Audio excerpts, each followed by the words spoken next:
ए बाद मैं चाहती हूँ कि सब कुछ ठीक हो जाए, जिंदगी आसान हो जाए थोड़ी, लेकिन रिश्ते और चीजें इतनी खराब हो गई कि ना जाने कब ठीक होंगी। जिन हालातों को तुम देख कर आ चुकी हो उसके बाद ऐसा ही महसूस होता है, मगर फिक्र मत करना कभी, मैं हूं यहाँ हमेशा तुम्हारे साथ।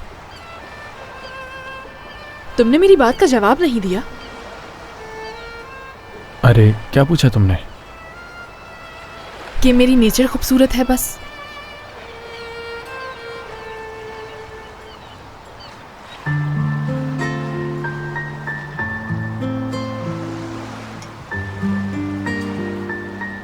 मेरे बाल कैसे लगते हैं तुम्हें?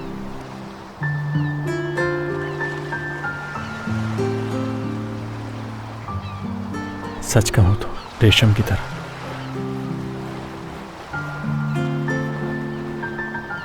और मेरी आंखें? क्या हो गया है?